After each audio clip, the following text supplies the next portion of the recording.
What's up, and welcome to another episode of Winged Octopus. This is Tyler here, alongside Tess, Greg, and Ryan. How you guys doing tonight?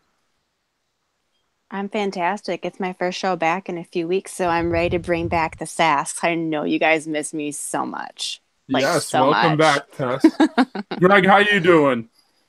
Oh, try not to drink too much. I have to edit this when we're done. And Ryan is new. He's joining us for the first time. Ryan, how you doing in Ohio? I'm with Greg. No. I'm outside Detroit. Let's not get too crazy here. I'm Metro Detroit, but I'm also with Greg here and trying not to drink too much tonight. Oh, man.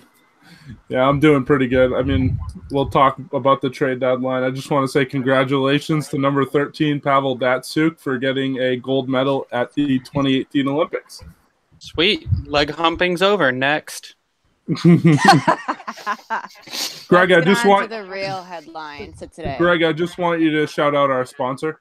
Yeah, so we are sponsored, as everyone probably knows by now, by Howie's Hockey Tape. So Howie's provides you with all your hockey equipment for the locker room. They provide equipment to the Red Wings, as well as several other NHL, AHL, OHL teams.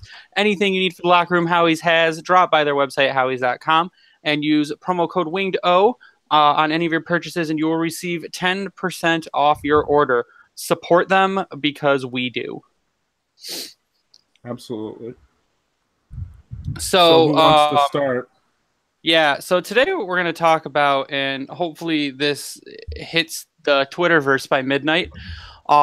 So we're going to talk a little bit about the trades around the league. I'm going to do kind of the top ones that happened, the big ones today. And then we're going to dive into the Detroit Red Wings and why I think we're unanimous on what happened today, probably. So we'll start with the thing that kind of kicked things off this morning. Ian Cole got to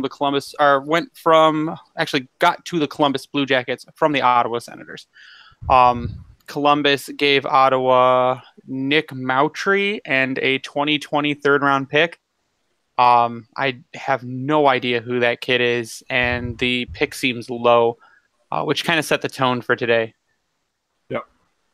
The other big ones, Ryan Hartman from the Chicago Blackhawks to the Nashville Predators, and this was a big one.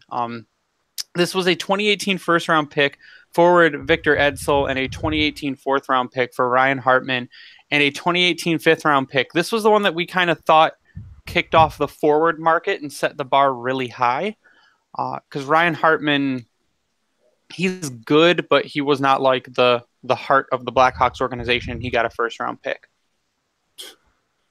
So if anyone has anything to say on any of these, just chime in and I'll stop talking. But You're good. Following that, the St. Louis Blues sent Paul Stastny to the Winnipeg Jets for a 2018 first-round pick, forward Eric Foley, and a conditional 2024. I don't remember what the conditions were. Stastny has been pretty good, so he probably deserved a first, but probably not also the stuff that went with it. I've seen that Foley kid skate. He plays at Providence College, which is pretty close to me. That kid's really, really, really good. So St. Louis got a good player in him. And I think Stastny will do really well in Winnipeg. Mm-hmm. Good. Mm-hmm. The Vegas Golden Knights then sent forward Brendan Lepsick to Vancouver for defenseman Philip Holm. Brendan Lepsick was actually also doing pretty well this year, and I'm surprised they made that move because it's not a really big trade, and for me really didn't have any value to it. There wasn't really anything behind it. No. So I guess at the end of the day, though, that just freed up room for Tatar, no? Yeah, I guess. It opened up a spot. Yeah, that's what we're looking at. Yeah. That's So later on in the day, and this was the blockbuster that everyone's like, okay, everything's coming now. The Buffalo Sabres sent forward Evander Kane to the San Jose Sharks for a conditional 2019 first-round pick, a conditional 2020 fourth-round pick, and forward Danny O'Regan. The Buffalo fans Boston are very... University product. Okay, but the Buffalo Sabres fans are pissed. They said this was terrible. They've never heard of Danny O'Regan. The picks aren't even for this draft coming up, and they wanted nothing to do with this trade. Though Evander Kane, as everyone knows, apparently has attitude problems and whatever. But that was a big trade. That was the big one that started everything. Vanek went to the Columbus Blue Jackets from Vancouver for waived forward UC Jokinen and Tyler Mott. Tyler Mott kind of blows, so I think that was a great move by freaking Yarmo in Columbus. oh yeah, Well, Columbus He got away made- with robbery on that one. exactly. Columbus made some really good trades today Getting rid of Jokinen in a trade for a guy like after Vanek. waiving him. A week after, yeah, not even. That was, hat tip. Yep. So then the infamous Detroit trade came through. Forward Thomas Tatar to the Vegas Golden Knights, which is great because now I can get a Tatar Golden Knights jersey. 4, Vegas's 2018 first-round pick, their 2019 second-round pick, and their 2021 third-round pick. Those have 0 conditions to them, and we held 0 salary. So Tatar's $5.3 million for 3 more years is off the books, and we got picks.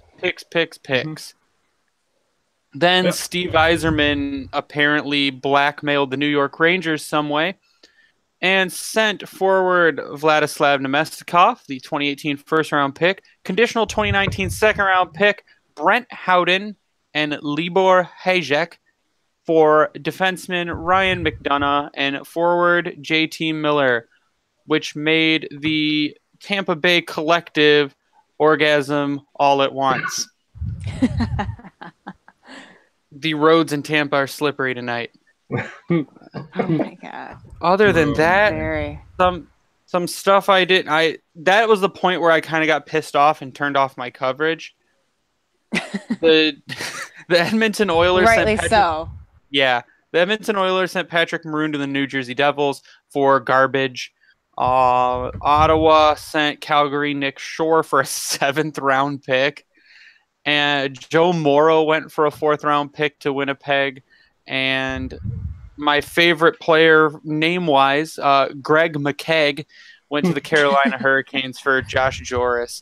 Greg McKegg sounds like the ultimate dude bro at like college. He's a dude doing the keg stands. They just Pretty literally. they just chant Greg McKegg. keg whenever he's doing the keg stands. I feel like you secretly want to change your name to that, Greg. I feel like you want to be Greg with that McKegg. family. Sounds No, like I'm the type alright. that wears cut-off jean shorts. Yeah, he wears jorts and he cuts sleeves off of t-shirts and wears American flag bandanas. Yeah, God. sounds about right. Yeah. American flag bathing suits as shorts. Yep. Oh my God. So those were the Let's trades get today. back on track. Those were the trades today. Nothing super striking really besides the Kane and McDonough deals. And tonight's focus really is going to be what the Red Wings did, or I should say what the Red Wings didn't do. They Oh, traded there you Tomas Tatar, which is great. It's a contract getting off the books. You got pretty quality Mhm. picks for it. That Vegas first-round pick is going to be rather low. I believe Vegas is probably, if not making it far, like real deep, is going to make it to the Stanley Cup Finals.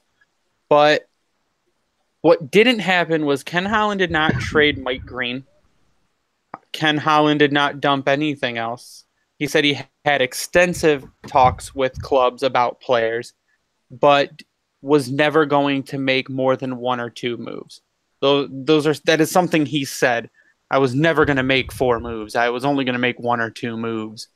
So I think we're going to start. Let's start with Ryan. We'll let Ryan kick this off in his inaugural podcast. Ryan, what is your overall impression of the Red Wings trade deadline? To put it at the start of it all, I was pissed. I think that's the simplest way to put it.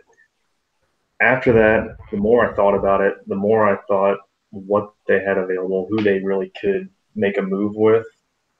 Tatar getting 3 picks, Green not going because of the possible injury. I get that. I still think it was weak that he couldn't get him convinced to more than what was it, Tampa Bay, and there's one other, I think, Montreal. Who was the other the team that he said he would be willing to go to? From Craig It was Custance. Washington Washington and and Tampa Bay. I'm sorry. Tampa. But then it came out that he would have basically waived to have gone to any contending team. Yeah, the fact that that came out, I mean, yeah, they're saying that the neck thing was possible to reoccur and blah, blah, blah, but pull the trigger. That one bothered me, I think, the most out of all of them. With Green willing to do it, he already said he would. Not doing that. Getting Tatar is great, but then you still have the logjam. Yeah, they've gotten rid of Mrazek. There's $4 million. Tatar next couple of years, 5.5. So you're $9 million there. Green falls off at the end of the season, so you got some space, but you still have guys banging on the door, wanting to come up that aren't getting that time, and then you start being happy with mediocrity. That's what frustrates me the most. But here's the thing: Green's more than likely not going to fall off at the end of the season because Holland today talked about re-signing him. I am perfectly fine with that. If you are buying out Jonathan Ericsson, you got Nick Kronwall retiring, and you maybe trade Danny DeKeyser for some freaking draft picks at the draft. That's about the only way I'd be okay with it. All right, Tess, what do you think about today's trade deadline? Our voice of reason, apparently. Yeah, because you guys are all fucking crazy. No, I'm just kidding. I do like a short little blurb for an article that we posted tomorrow on the Winged O account, and we had to give grades. I gave this team a solid 80, and I say that because we actually did something rather than nothing. I know everyone has their opinions up in a bunch about Green staying. You all can call me your shit. It's fine. Because we got rid of Tatar, which we wanted to get rid of last summer. Remember we went to arbitration? We're like, pack your shit. You're a greedy asshole. Leave. Well, guess what? He left, and we got 3 picks, and I'm fine with it. Like, we did something. I kind of wish we got rid of DeKeyser. Like, we had all, like, these rumblings of, like, Glendening, DeKeyser, along with Green and Tatar wanting to go. And I'm like, okay, like, take some of them. Like, take them. But no one was taking them. So I don't know why no one wanted DeKeyser, because, like, DeKeyser, he's been hot lately. Take him. Take everything. Like, just, I don't want him anymore. The Green thing, I was only happy because my sassy child adores him. And when I picked her up from school today and I was like, remember what I told you was going to happen today? She goes, yeah, the deadline. Where did Mike Green go? And I'm like, where do you think? She goes, Tampa? Is he Golden Knight? Like, she thought he was going to be a Golden Knight. She wanted him to be a Golden Knight because she's a Knight on her hockey team. Anyways, I'm like, what if I told you that he's staying here? And she got super excited, which made me happy. So in that retrospect, I'm happy he's staying. I don't know if I'm a fan of him re-signing, again, just because of all this cap mumbo-jumbo we got to deal with. But how Ryan suggested, if we can find a way to get Eriksson in the river and leave no trace of it, I'm okay with it. Find a way to bribe Cromwell to retirement and trade DeKeyser, I am totally fine with Green staying. But overall, I think this deadline or this trade deadline was like mediocre. Like, we could have done more, but we didn't. But we didn't do nothing. So, I mean, I feel no matter what we do, us as a fan base, we are never happy because we are spoiled brats. We are like Veruca Salt, and we want everything right now. We don't have patience. So I just advise that we just be patient, just kind of ride this season out and see what the summer does. Because maybe Ken Holland will surprise us and get rid of everybody, minus the babies. I'm fine. Get rid of everyone. Or maybe himself. Leave me Larkin, AA, and Mantha. That retire, Kenny. Go to Florida. Where the old people. Go to Tampa. Trade with Stevie. That's what I like. Go be his master splinter. Who's the one drinking tonight? Tyler, what are your thoughts? Initially, I was pissed. Of course you were. I've calmed down since then a little bit because, as you told me and as I'd seen, they did do the Tatar thing. So, I mean, I'm pretty happy about that. I did like Tatar as a person, but I want more successful or a more successful team. So, and that'll help us, you know, in the future. So I try not to get too attached to these players. With that being said, you know, Tatar going to Vegas, you know, good for him. We got 3 draft picks for him. That's a great thing. We now have 11 picks in this coming 2018 NHL draft, which is the most in the National Hockey League. So, I mean, whether you believe Ken Holland will be drafting or that'll be Chris Draper or somebody else doing that, you know, that's up to you to believe what you're going to believe. I'm a little pissed that they didn't trade Mike Green. Initially, I was really pissed, and then I kind of rolled back a little bit because there could have been an injury that was real, which we all thought wasn't real, and maybe it turns out that it is something with his neck. What I say is, why couldn't you get rid of him for a fucking 4th round pick or a 5th round pick? That's my beef with it. But if you think you're going to re-sign him, and you think Eriksson or Kronwall is going to be gone, or maybe both of them, or you possibly think you'd be able to trade a guy like the Kaiser, then I'm okay with it, because I do like Mike Green as a player. I do think that he likes it here. And if he's open to an extension and it's going to be something that, makes sense for both sides, I'm not going to sit here and tell you we're giving him $3 million for 3 more years. I'm not into that. I'm saying maybe $3 million for 1 year, or $3 million for 2 years. And then maybe at this point next year, you can come up, approach him again and say, hey, look, we're not going anywhere. Where do you want to go? And then you move him at that point, because I think that's what makes sense the most, because you didn't get rid of him now, and you're going to lose him for nothing if he ends up signing somewhere else. So you might as well re-sign him at this point. And it better not be a stupid average annual value, and it better not be a stupid amount of years. That's all I have to say. Yeah, I agree. So if you can somehow convince Kronwall to quit, because that's what you have to do. You have to convince him to quit because he does not want to. If you Sad, but true. If you can be smart and buy out Eriksson, because I think we only have 1 more year of Stephen Weiss. I think one. No, that's not accurate. We have more than 1 year. Oh, is it 2? That. We have 3 more years. 2021. Holy shit! We have 3 more years of Stephen Weiss. Does anyone know about the whole Franzen deal? How long we still have him on the books? Because I'm ready to get rid of him. Like Franzen. Yeah, that's relief. Johan Franzen. Franzen's the same year. He hits official unrestricted 2021. Jesus Christ. So the thing is Mike Green. So Kronwall's got 1 more year left at $4.75 million. But you have to take into account that 3.954 that is being given to Johan Franzen is not on the salary cap. So that's being relieved. I'm not worried about money. I'm worried about room on the roster. Mm-hmm. So if you can buy out Jonathan Eriksson, and you would only have to buy next season, you'd only have to buy out that season in 1920 because he's up in 2021. If you could buy him out, if you can trade away Ouellette and Barry Witkowski in the minors, then you open up 3 spots. If you want to give Mike Green one of those spots, fine, but I'm not giving him that spot at anywhere near $6 million, and I'm not giving him that spot for 3 years. I'll give him that spot for a year, maybe 2, and I'll give him that spot at $2.5 to $3 million. But I don't think he's going to do that. Mm-hmm.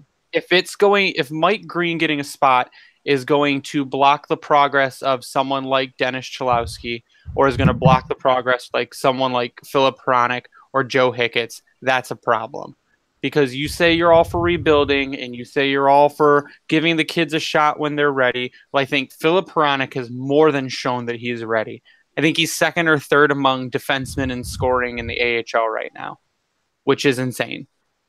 Cholowski hasn't played at an AHL level, but they seem real high on him, and they seem really eager to bring him up real quick.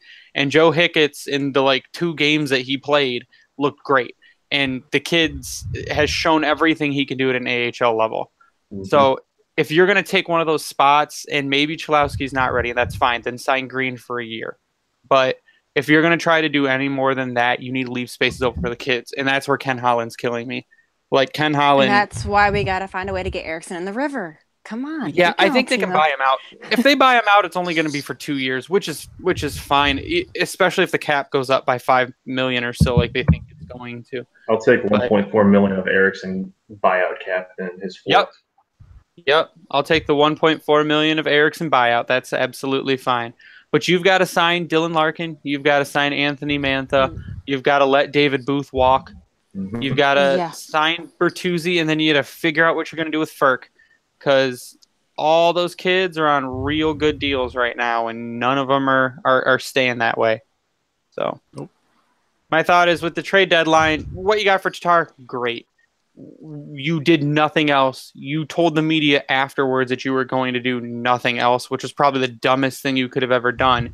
And then TSN praised you for doing nothing, which to me is insane. Like, the media loves Ken Holland. I cannot figure out why. It must be Canadian media because American media rips on the Red Wings every chance they get. Mm-hmm. Well, Canadians outside of love Detroit them media might, but Detroit media loves the Red Wings and loves Ken Holland and will not ask any questions like they should be asking. No, the diggers have been. That's why I'm blocked by Khan on Twitter. Yeah, and that's what they do. Everyone's blocked by him on Twitter. And they block everyone. Helene St. James blocks people. Khan blocks Mhm. people because we're like, well, wasn't this move stupid? And they don't respond to you. They just block you. Yep. They have to be PC because they can't have any negativity.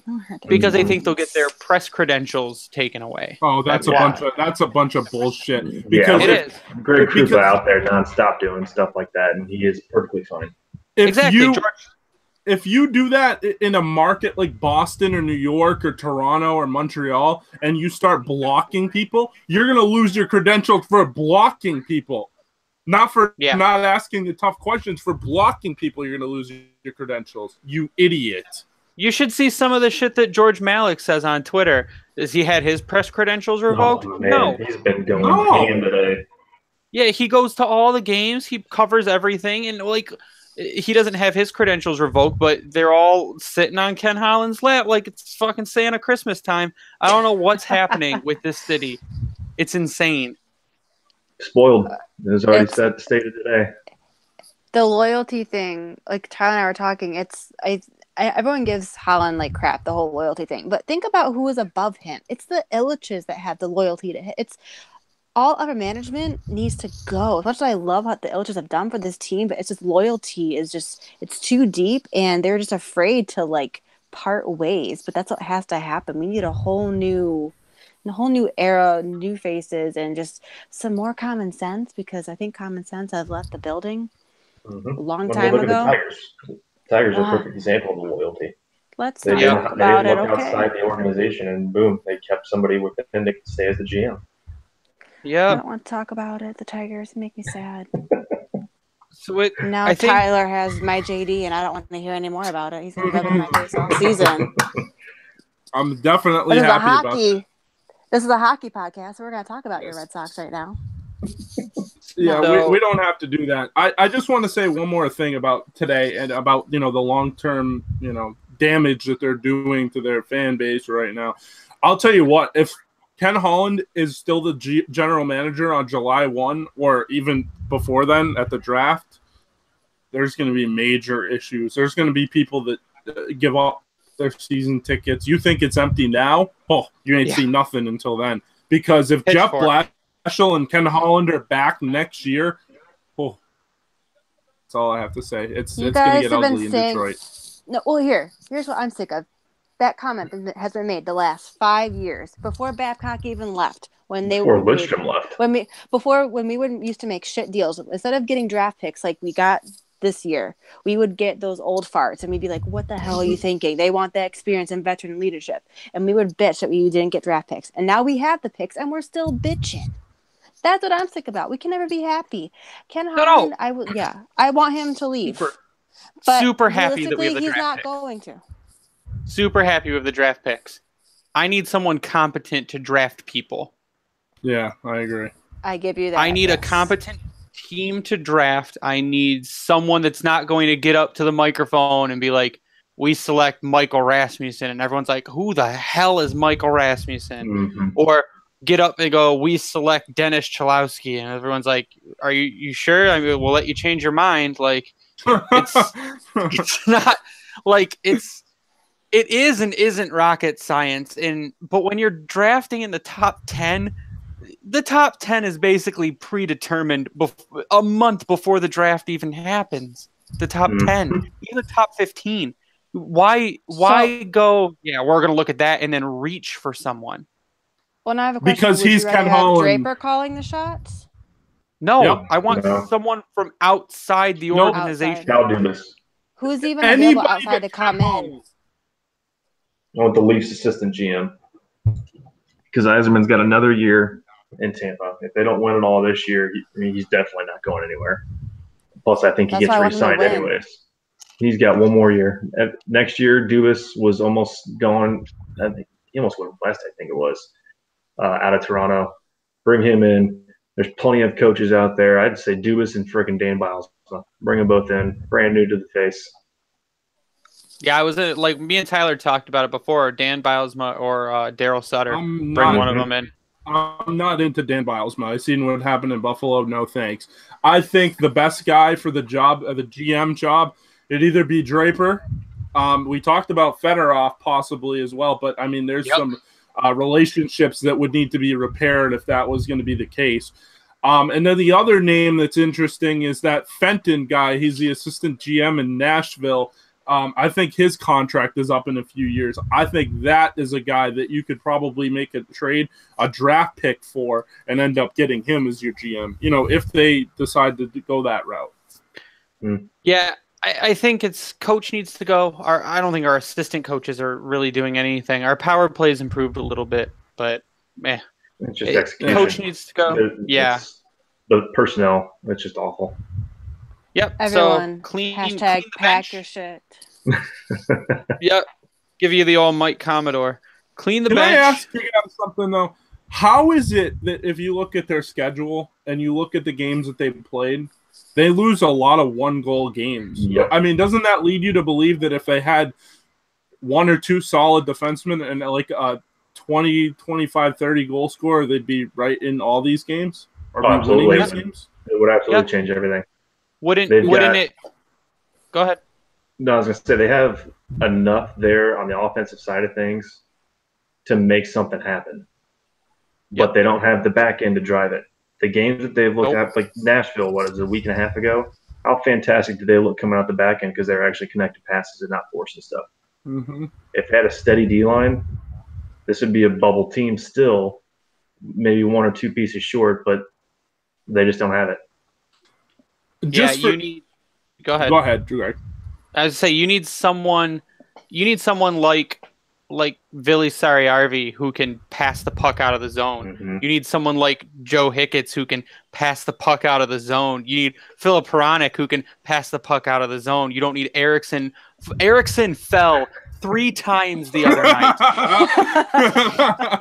He's going to get the puck, guard his guy, and he falls down. I go, well, Eriksson fell down, goal in 3-2-1. And then Eriksson falls down. Who else is slow? Xavier Ouellet is so slow. The Kaiser looks like he's running with freaking sandbags. Cronwall has, like, Tatar knew he was leaving, which is fucking hilarious because he put a walker in Cronwall's locker. I see that. Yeah, I saw that tweet. That was fantastic. Which is like a sign, Connor. fair- You should leave. You should leave with him. To be Like, fair, leave. Cronwall probably took it home and used it. Like, it's to the point where the dude, if you can barely walk, then you shouldn't be skating. Mm-hmm. Like- And he has a Barely. family. Like, doesn't he want to be like a hands-on, interactive, like husband and father? Like, it's not You would worth think- it. He has his cup. He has a gold medal. Hang him up. Go Mhm. watch I don't from the seats. Go watch from the suite. Like, and as much as I like Zetterberg, I think it's time for him to hang up the skates too. Like, we just need that whole new wave. I'm ready Yeah, for the transition. Like, I'm so sick of the team, like the term rebuild. We've been hearing it literally like this entire like decade. What I want to do is I want to give Zetterberg his last year with Larkin. Yep. And then start bringing the other kids in. Like we said, get rid of Eriksson, get rid of Cronwall, bring in a couple people, but keep Zetterberg there to mentor Larkin for one more year, and then let Larkin take over after that. It'll Yes. literally everyone responds to him. It will be his team, Oh, and then absolutely. from there We build can do out. things. You just keep dropping people, and that's I think going to happen with the Wings, and that's why I think 3 years will probably be back in a playoff picture depending on how we draft. And free Smart. agency. Yeah, and free agency. So I don't want Holland to do this draft. I really don't want Holland to do this draft. But I said it makes or breaks what happens over the next 4 to 5 years. No, absolutely. If they might be back in 2 or 3 years if they have a really good draft here. Even if they have a so-so draft and they hit on like 3 or 4 of the players, and like 2 are impact and 1 is a fringe guy, they're probably right back where they need to be, because then possibly you hit on the guys that you already have in Grand Rapids, like Svechnikov or Saariarvi or Philip Hronek or fucking Dennis Cholowski. Like, that's really what it comes down to. I mean, but if they have a bad draft here, I mean, you have 11 picks. If you can't hit on 2 or 3, yeah, you're in big trouble. You might be in Edmonton territory by the time you're good again. Not get too far from ourselves. Don't talk like that. We don't need to speak like that. This is the make or break. Speaking of Edmonton, I heard a thing like I was watching Trade Center today, and they're talking and they're like showing clips of McDavid. They're like, no one's fooled anymore. Everyone knows what Edmonton is now. They're like, we knew what Edmonton was for years. They've always been awful. Like, just McDavid is not going to fix their team. Like, Patrick Maroon's your all-star forward. Yeah, right. You can't have one guy carry a team. No, like Draisaitl and McDavid are that entire team. And like, who else have they got? Name 5 people on Edmonton. I cannot do that for you. Exactly. Isn't Milan Lucic still there? I got about it. Trash. Mike Camilleri, Jesse Puljujarvi. Okay, is Puljujarvi actually playing though? Yeah, he is actually. Okay. Cracker roster. So Darnell Nurse. Okay, we get it. Shut Oscar God Klefbom, bless. Adam Larson. Shut I up. know. I don't stay up late enough for that. Tyler. So I don't care. So I think that's all the time we have for our impromptu podcast today on our wrap up of the trade deadline. We're gonna do final thoughts, and again, we will start with Ryan. Final thoughts, and then shout out your Twitter handle at the end, please. Yeah, so I'm not totally upset. I'm upset, but I shouldn't have expected as much as I probably did for today. I think where they're at, they've got good way to move forward. It just depends on who's going to be in charge of that way moving forward. That's going to be huge, especially come the draft, and we'll see. We'll just have to go from there. Twitter handle is at @RDRyan33, so you can find me on there. Awesome. Thanks, guys. Tess, what do you got? Final thoughts. Final thoughts. Well, I think you boys all behaved really well. I didn't have to yell at you guys too much, so good job, boys. I'm a proud mama here today. With the draft, I'm bummed that Tatar left because, like Tyler said, great character guy, but like he was streaky, so pack your shit and leave. Go do better things. Give us the picks. Mike Green, I'm cool if we can resign him for a reasonable amount of money and then try again next February when we don't have Carlson's name being dangled in front of us like a carrot and then nothing happens. I think that really screwed us over with the names Carlson and McDonough being out. Green just got, he was last pick for the dodgeball game. So we could try it again. I'm really nervous to see if Ken Holland will still be our GM. Like, I don't want him to, but I feel like he's still going to be here. So mentally prepare. My Twitter handle is @TMDudleyXO, and that's all I got. Yeah, my final thoughts, and then I'll let Tyler take us out.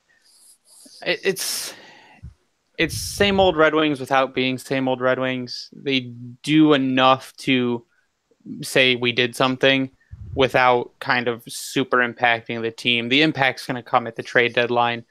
Hopefully this summer, Kenny can come through on his promises of being able to move some players, but a lot of the high picks are already gone, so he's going to have to be moving them for prospects. Am I mad? I'd say I'm more disappointed than anything. Everyone thought more than this was going to happen, and it didn't. So depending on how this draft pans out, great. I'm super happy he didn't pick up garbage roster players like Eric Cole and Marek Zidlicki, but it could have been much worse. But the package he got for Tatar was good, and I think the Knights played tonight, so I might have to watch. Next week, I think they come to town next Thursday, so Tatar will be back home in a week. He's not but I think playing tonight. He's not playing tonight. No. All right, so I don't have to steal your login information. Okay, so my Twitter handle is @BringingTheWing, and Tyler is going to close us out. Yeah, my last thoughts are, Ken Holland did probably the best he could besides the Mike Green trade, or the lack of Mike Green trade that was there. I think the main theme of this trade deadline was there was 4 or 5 teams that were rebuilding, and only one of them really put their nuts on the table and said, hey, look, this is what we're doing. They stuck to their guns. They said what they were going to do. They sent a letter to their entire fan base saying, look, we're rebuilding. Some of the players that you come to know and love probably aren't going to be there. So hopefully you stick with us through the bad times. The New York Rangers did what the Detroit Red Wings should do, although the Red Wings don't have the players of the caliber of the New York Rangers. So I give the Rangers a lot of credit. They did a lot of stuff today. They traded McDonough. They traded JT Miller. They traded Grabner, ex-player. And I think they did a really good job. It's going to take a while, but they'll be back. I think the Red Wings will be back as well. It's just going to take a while. Ken Holland, hopefully you're not here anymore. Erickson, Cronwall, pack your shit because you guys are next. That's really all I have. You can follow me on Twitter at Ghost of Datsuk. I think it's pretty funny. Jesus Christ. God bless, Tyler. You can follow the Winged Octopus on Twitter and Instagram, and you can also like us on Facebook. For Tyler, Greg, Ryan, are also welcome to the show. Hopefully you'll be back. Yeah, appreciate you bringing me on. No problem, man. Everybody stay classy, Hockey Town. Have a good night.